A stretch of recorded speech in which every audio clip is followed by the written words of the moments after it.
I don't know if you've ever seen, there was this really interesting study they did here with the BBC in England where it's so good. Like I'll have to try send you the clip after the Please, show. yeah. But they got some babies, like toddlers, and they dressed the toddler in.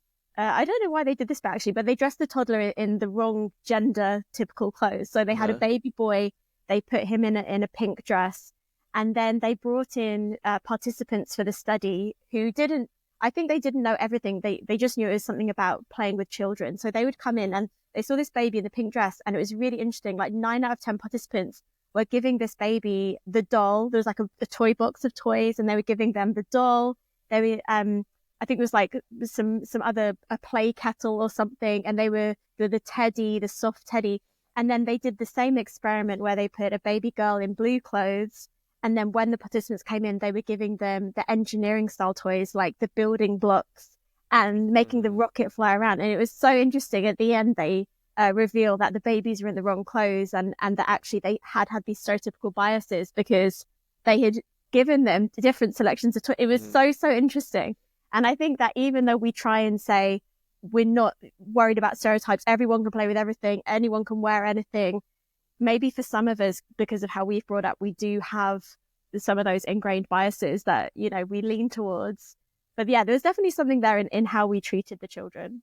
Yeah, I always think it's like I have my instinctual response, but then I have my critical response of like, oh, I should not be like responding in these classic ways that are just ingrained in you growing up. And you're like, oh, I can Yeah. actually treat people in similar ways. That's a crazy idea, I know. But I guess another part to add on to that is, did you ever find like the way you were treated differently by like your all girl students versus your all boy students of like Oh, I guess I kind of envision again kind of getting into the general stereotypes like the boys wouldn't be as open to like hearing you maybe manage them if that kind of makes sense versus the girls. yeah, it's interesting. And again, I'm generalizing a lot Yes, here, yeah. Yeah. but certainly, again, when you're working in private schools in the UK, because of the nature of a lot of the parents, they'll be working away, they'll employ an au pair or a nanny who will be bringing the children to school, picking the children up, doing the homework with them. And obviously, many, again, generalizing, many au pairs and nannies here in the UK are, younger women. So sometimes you did almost feel like a hired help because they were brought to school by someone who kind of looked like you.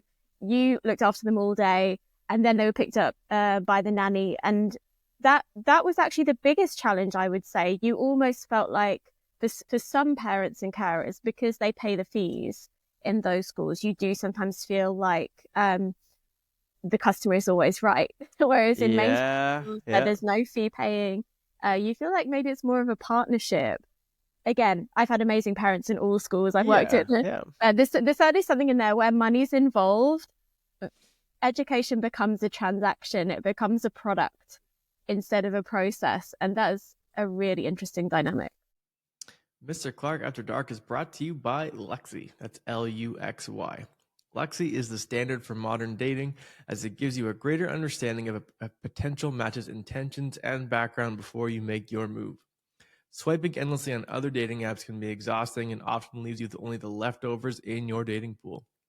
Luxy is an exclusive platform with just a 10 to 15% acceptance rate, as well as a profile and income verification feature, so you can be confident you're only connecting with those who meet your high standards.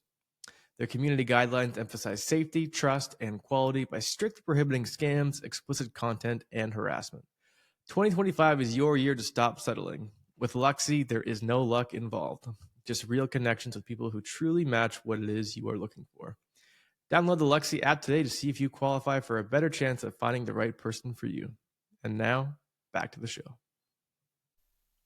Is So I know that a lot of your work has included social media with young girls, and I Mhm, kind of want to get a little bit into that. But before, I noticed actually when I was looking through that it was kids ages 8 to 11 that you mhm. were focusing on, which I guess to me, I was still thinking of like social media with young girls as being like 15 and 16-year-olds, not like my niece who's 8, like potentially being Wow. on Instagram. Like I did not think about Is she? Do you being know if that she is? young. Does she have a She's phone? not. I hope not.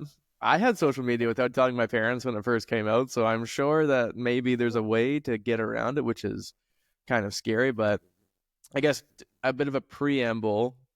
What I've kind of noticed in the past decade when it came to the initial social media research is, I'm going to give like some general claims here, is that we started to see it was like an obvious expansion of people comparing themselves to one another, which increasingly made them more depressed and then more suicidal as a result. Was that kind of the chain that you saw? But I guess, was there anything different that you found in looking at even the younger age group as well? So I thought that's what I would find in this study, because we do know social media definitely has this dark side. And when you're so young and vulnerable, I think even as adults, we're vulnerable on social media, aren't we? You just take that one person's negative comment. I mean, you're amazing on socials. I love your stuff. And I don't imagine you get any trolls. But even like for me as an adult who, you know, who knows a lot about using social media, because it was literally my PhD. Even for me, I've got better at it, but it still hurts. Like, you know, it's not about you. It's about that person who's feeling insecure and they're trying to say something mean to you. They don't even know you. It hurts as an adult. So I was really interested, how are these very young girls? And so 8 to 11 is the higher end of primary school here, just before they go to secondary school. So I thought, let's see what's going on there. And a lot of our provision in the UK is awful, apart from those beacons of schools that are doing great stuff around social media. But generally, as you say, Lucas, because a lot, you know, Instagram, you want to be 13. So if children are using it, they having to put in a fake birthday. So they already know it's not quite right. They're using it. So they're probably doing it secretly. So this is a big problem here in the UK. So I just wanted to see what was going on. But interestingly, I actually found, and to put it in context, it was at a private girls' school where I collected my data. It was not negative for those girls, and actually they found the internet to be empowering.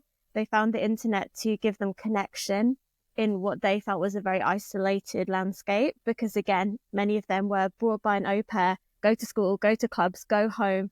Some of them didn't see their parents frequently because their parents, you know, were working really hard as professional people. And so actually, if they could, on their device, connect with friends 24/7, it was actually a way to stay connected for them. So there was something in there around connection, collaboration. And the main one that came out was ambition. So I had one girl who was only 11 in my study. So I don't know what we were doing at 11, climbing a tree, riding a bike down a road. But this girl at 11, because she was using Instagram frequently, and she's seen how like branding worked and how sales worked, she already had ideas of making her own clothing brand. And she was saving up to get a printing press to print T-shirts. And I was like, wow. She knew, okay. you know, she couldn't have afforded to hire a shop front on a high street, but she could afford to print up stuff in her bedroom and ship it. So it actually showed me that social media was something more for these children than what I think we imagine it might be. And we know that the media loves to show the negatives. And there are some really awful things that do happen when people, you know, get it into the wrong dark parts of the internet. But if we have open conversations with children and guide them, then for these young girls in my study, generally, it was a really exciting, amazing space for them. But so your new book that just came out yesterday, I want to talk a little bit about some of the topics in there. So you're talking about like kind of facilitating students to those tough conversations. So I think I wrote down some of the topics that were in it. So you're talking about things like sex and relationships. And I think I feel like the cliches that talk about kind of like the puritanical attitudes that kind of come into how we talk about things. And obviously there has to be very strict boundaries when you're a teacher talking about anything sexual related with students that are obviously under 18. So I guess, how do you bring students through those conversations? And I guess, what kind of things do you think belong in the classroom? Yeah, good question. Also, thanks for mentioning our book. The sex and relationships chapter was a toughie, but honestly, they were all difficult because all the topics in our book are things that maybe teachers aren't always sure how to approach. So you mentioned a lot today, you know, suicidal ideations. That's one of the chapter. How do you support a student with suicidal ideations? And again, it's not pink and fluffy. It's not something we want to associate with teaching, that you will have to talk about suicide. But the truth is that for so many people that you meet, this may be a part of their mental health journey. So the sex and relationships one, and as you say, it's tricky because the book's aimed at teachers who are teaching people under, 16, 18. Yeah. The main thread of all the chapters really is having that safe space. So if you're creating a space where your children, your young people want to listen to you, this is important. This is probably the thread of the whole podcast, right? It's about mutual respect.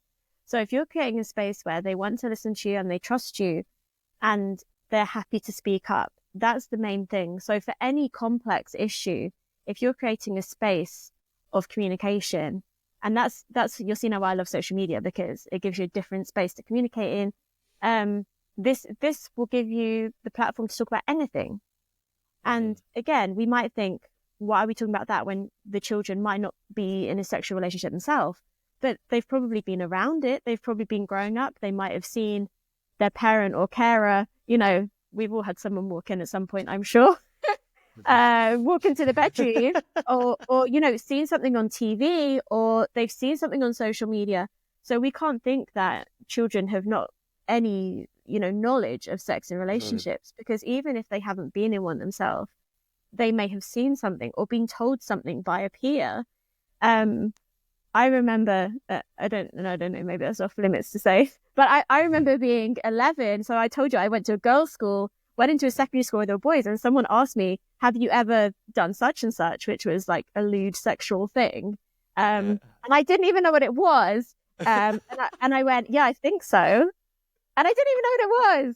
And so you can't, even if you're the best parent or parent in the world, and you protect your child from anything, and I'm really proud. I've never sworn in front of my kids, and I swear a lot. Don't worry, not on your show. That's all right. That's all right.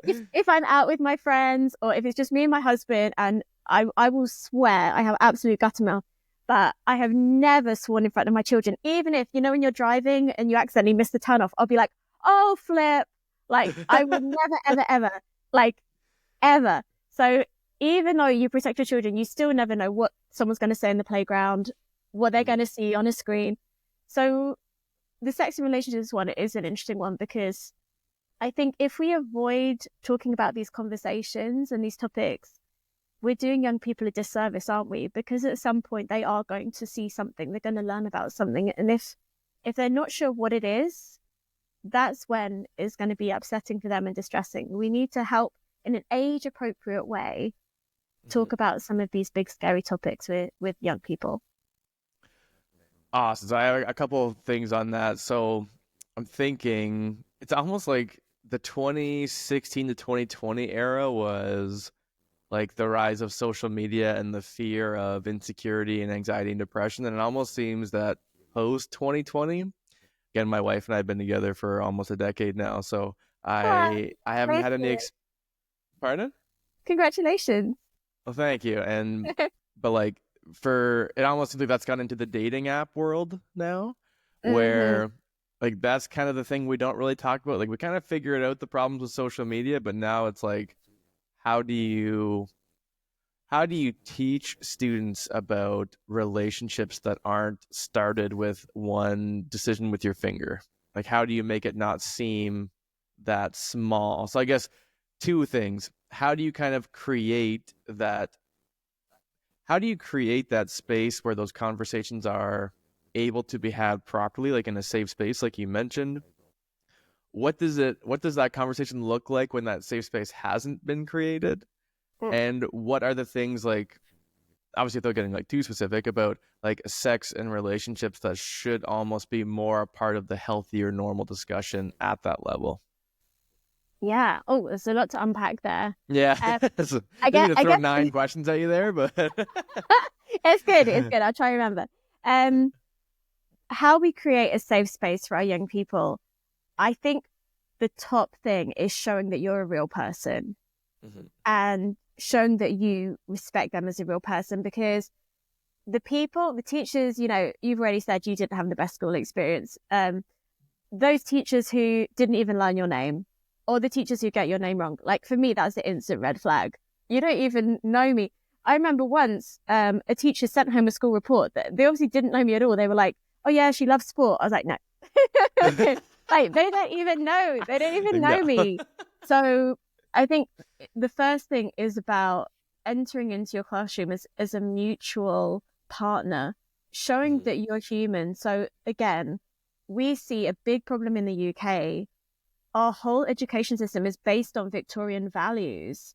The whole thing is based on this idea of the teacher as the holder of the power at the front of the classroom, who should be flawless, who should know everything, and the pupil should be passive. And even now, you see this echoed in so many classrooms where the teacher, would never dream of revealing anything about their home life or making a mistake. And it's definitely, you have to show the people in the classroom that you're human too. Don't be afraid to share a time you've been upset and how you overcame it, or a conflict you had.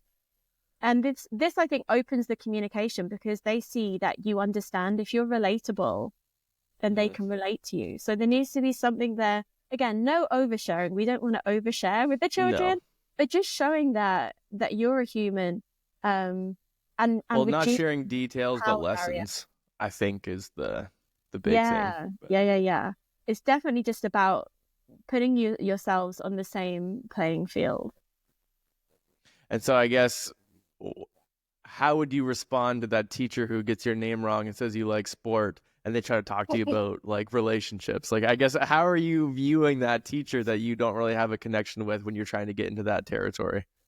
Yeah, I mean, we all feel wounded when someone doesn't know us, right? And so I guess then you're already, I imagine I probably would have been on the back row laughing. I probably would have been that student heckling, because if you don't have the respect, like that's the cornerstone of education, isn't it? Respect, I think.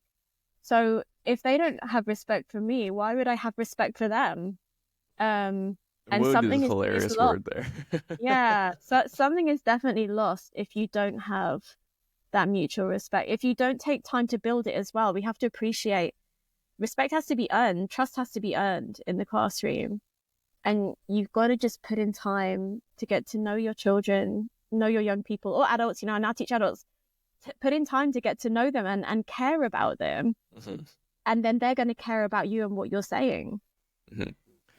Well, yeah, I think I'm the worst at discipline. Like I what's the word I'm looking for? I commend my former teachers, because I was never like, I wouldn't be rude to you, but I'm always trying to troll and like get a laugh out of someone in the class. Like that was always my thing. Like I would never get sent out for like punching someone in class, but it was always just, okay, Clark, we've had enough of you for today. Take a seat you were outside. Like everyday low level disruption. Just causing slight anxiety and the raising of shoulders in my teachers every day, I think. But literally last night I was on Facebook and I showed my wife a video, and I was like, it was like a close-up photo of a spider. I'm like, this is crazy. And she was like going like this and looking at it. I'm like, what are you doing? She's like, I'm expecting a pop-up or something to scare me here. Like, you're trying to troll me. I'm like, I'm actually not. Like, it's just a video. So I guess close up of a spider. Yeah, like it was still kind of scary, but I guess she thought it was going to be like something like the car going through and the green monster pops up. But I don't know. She knows you. She obviously knows you. So where do you think that came from, that behavior when you were at school? I think just trying to be seen. I think that was all it was. I think not that like I had very loving parents, but I think in that social setting, I thought trying to be funny was the best thing I had going for me, if that made sense. Like that was kind of what I wasn't really the smartest kid, so I was like, okay, that's where I can get value in the classroom, was trying to like bump my peer relationships, not my academic relationship with myself. I would say it was kind of probably what that was. But it's also, I mean, you got your like I didn't go to a very big elementary school. There's only one grade 6 class. So all your friends that have been in there for 2 years, like you're all there. Like it's, it's kind of a different, like it's its own silo almost, where it's just, that's the culture you've built with yourself and your peers. And it was, you've got a reputation to uphold. Well, then you get, yes, that's the thing. Like you almost kind of, even if other people haven't given you that reputation, you almost like that's what your reputation is. So you continue to try to act in that way. But then you get 19% in grade 7, then it doesn't go very well. So I mean, there's work to be done, no It's a matter. teachable moment. But I think, Lucas, you said like the two best words there, like the two reasons why we do see poor behavior. Obviously, we know behavior is always because of an unmet need. But the two things you said, like to be seen and to be valued, like that is what it is. So if you're seeing your student, if you're valuing your students, you're already making that safe space to have the conversations because they feel part of your classroom community. And it's when we feel like we're on the edge or we're not quite in the community, that's when we're going to heckle. That's when we're going to disengage. That's when whatever you say, I'm not going to care, even if it's something useful for me, because I don't care about you as a teacher. Yeah. So it's definitely, and even with adults, I can see the students, when you put in time to get to know them, to remember, they'll come to you and tell you something that's happened at home. Maybe they've broken up with a partner. Maybe someone's died in the family. Next time you see them, you just check in and say, how's that going? How are you feeling about what happened? And showing you remember them. And it is hard because our brains are so busy. But if you can just remember those little bits about them as humans, that's honestly is going to do you like a total, I don't know the word, like it's going to set the whole pathway for your partnership together as a teacher and a learner, because they know that you care about them. And I guess something I'm kind of realizing that I do without realizing that I do it right now is that it's obviously cliche. It's like greet your student at the door is kind of the classic like classroom management tip for like day one of education. But I'll always ask students how their weekend was. And I'm like what video games are you playing? And then as you get closer to the end of the week, it's like, well, what are you doing this weekend? Like it's always just keeping in touch. It's to me, it's just making conversation just because like why not? But I guess I love it. Maybe I don't realize that actually like gives us kind of a human time. Like, oh, I went to this with my niece and nephew and my wife. Like, it kind of gives me like, oh, this. Yeah. So you share like you share some of the stuff you're doing? Oh, all the time. Yeah. That's I'm lovely. like, oh my God, man, I was playing Warzone, Call of Duty. I got absolutely destroyed. And they're like, what? Like, who is this guy? Like, you're not supposed to be doing that. Like, fine, it's fine. But then sometimes I just talk to teachers from the UK for fun, but why not? Who doesn't? But I remember it was the Great Patriotic War, so the Soviet Union, like World War II focus and his name was Alexander Hill, great professor, like excuse me, one of the smartest men I've ever met. But I had to give like a 15-minute presentation in their class in like the 5th week or something for my major project. And it's the only time I've ever had a panic attack. It was like the night before. And I don't even know if it was a panic attack, but like the next day I was so unorganized. Like I just didn't know how to do this. Like I'm not used to speaking in front of people, and it didn't go as horribly as I think.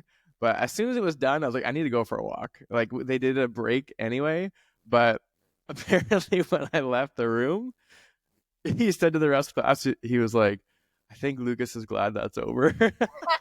I was like, you are. At least he was sensing your vibe. He was good about it. And like looking back on it, I was probably like sweating bullets. Like it was just not good at all. But you're making me think about, I was so much more comfortable in high school because I was just like, it was just my friends. That was just who I was like working with. Like to talk out in class, I was always trying to like shoot the shit anyway. So I was like, oh, it's all good. Like I can just answer this question or try to answer it. If I fail, it's not a big deal.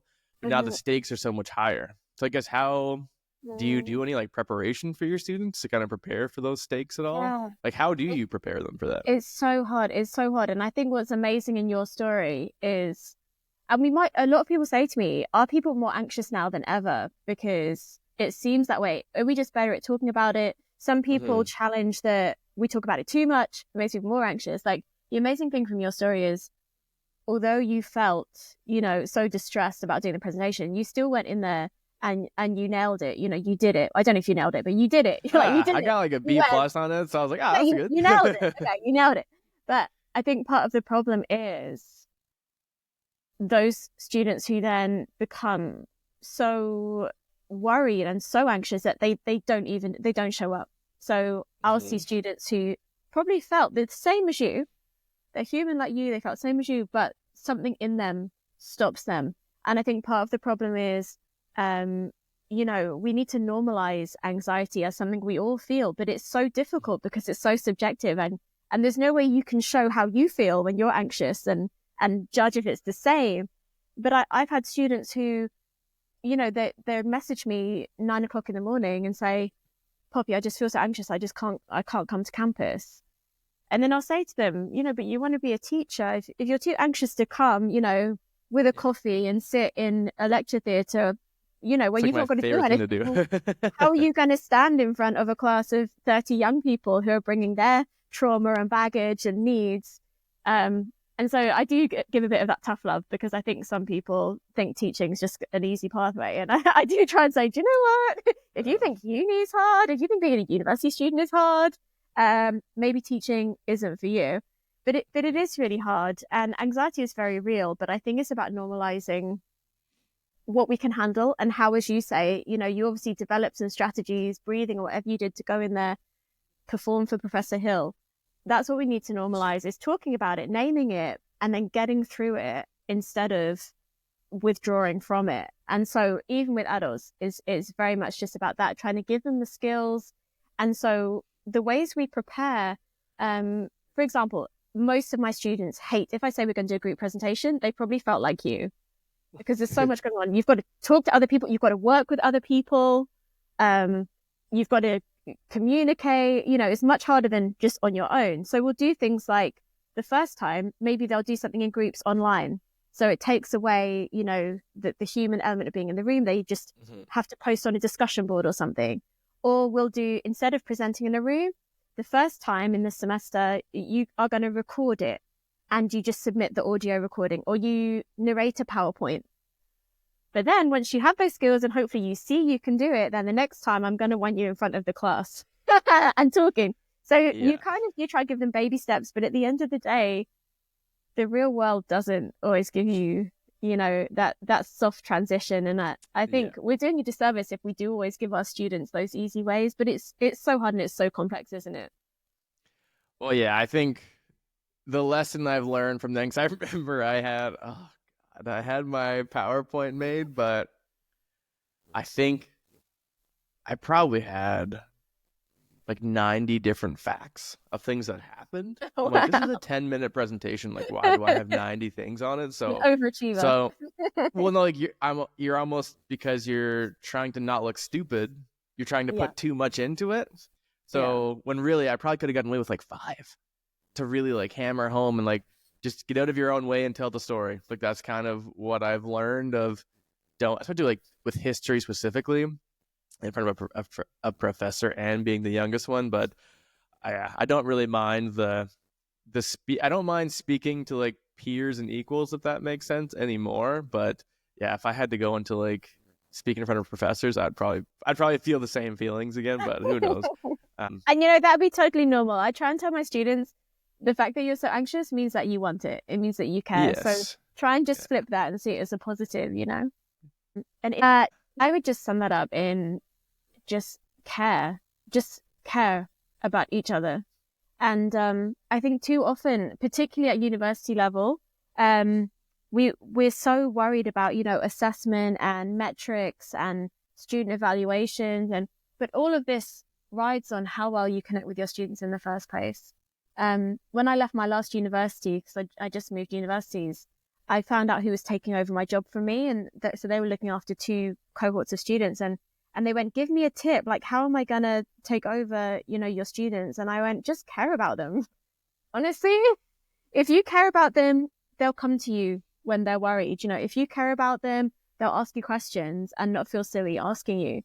And so it really just has to come from that place of care. It's as simple as that. The problem as teachers is we don't always have time to put in the hours we need to care for people. But as you say, just making those moments of time, how was your weekend? What are you doing in the week? You know, that's showing that you care because you're interested in them. So really that's all it is. I don't care what we're learning about. I care that you enjoy being there, because that's more, you know, you can Google anything you need to know in the world. But what I Yeah. need you to develop, what I need you to take away from my course is some confidence in yourself and a curiosity about the world and a desire to keep on being a lifelong learner. If you take those things away, I don't care if you forget everything that I taught you about Vygotsky and Piaget. Use any search engine. This is kind of like, it's kind of the magic wand question. I would say, like, if Right. you had 1 minute with the whole world listening and you could change one thing about the education system and they had to listen, what would it be? Burn it. I would say, I don't know so much Goodbye. about what you're doing in Canada. I don't know. But here in the UK, is it needs to start again. And when COVID happened, we really hoped that this was the start of a new era, that children would go back into our schools here in England, with a focus on mental health and well-being. The day that my oldest son, went back to school, he came home. I went, "What did you do?" And he was doing SATs boosters, which is basically preparation for the year 6 exam. And I just thought, did we learn nothing, people? But the problem is the accountability for assessment. So, okay, maybe we don't need to burn everything, but let's just scrap assessments. Let's do that. Scrap assessments. We can just do, visual check-ins every day how our children are growing and learning. But we just don't need these big standardized assessments. Certainly not in the primary school. Let's do that. Let's scrap assessment. Yeah, like part of me almost thinks, like, I've gone back and forth on like maybe the end of high school like testing, like what do you want to know they know, but like I hear these like great like year 2 reading, I'm like, this is crazy stress for like, again, like it's not that serious really. I don't know, that's again, that's kind of, I share that And this is where anxiety perspective. starts for some of those adult students. The anxiety started as young as primary school, high school, where they've had exams in a poor situation. So It's like, I'll never forget not knowing 6 times 8 when I was 8 years old. Like, it was oh just the most no, stressful time. oh, But I can do, like, that's where the anxiety started. It's like, no, it's not you just 48. found today. You have found the root of all these. Was that moment? Everything's coming out here today. That was us. Doing something in So, childhood. See? yes. So there's a lot more. Anyway, there was last one would be, so kind of piggybacking on what you were saying there about like scrapping assessment. This is the last question I'll ask you for the day. You're, again, everyone's humble. You're clearly a very successful person in the sense of like you're publishing books, you're speaking at universities, you're a pleasure to talk to, you're just a good human all around. One of the quote would be, "Do not let school get in the way of your education."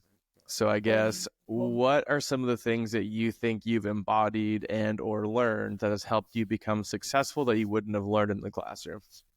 Yeah. Do you know what? It's about the people. And I think that's what I've learned from any school that I've been to or that I've worked in. It's about the people you surround yourself with. And even now, even at my book launch yesterday, it was definitely about the people that show up for you. And I think the one thing, the hidden curriculum around everything else is about the people that you choose to spend your time with, whether it's in a friendship circle or in the staff room who you sit next to, like, definitely. And this is the thing, I was talking to my children about this actually this morning, just giving your energy to the right people and the right things, because you're only one person. Being a teacher especially is exhausting because you're caring for so many people. So you really need to protect your energy. And again, it sounds really cheesy, but it's taken me a long time to learn it.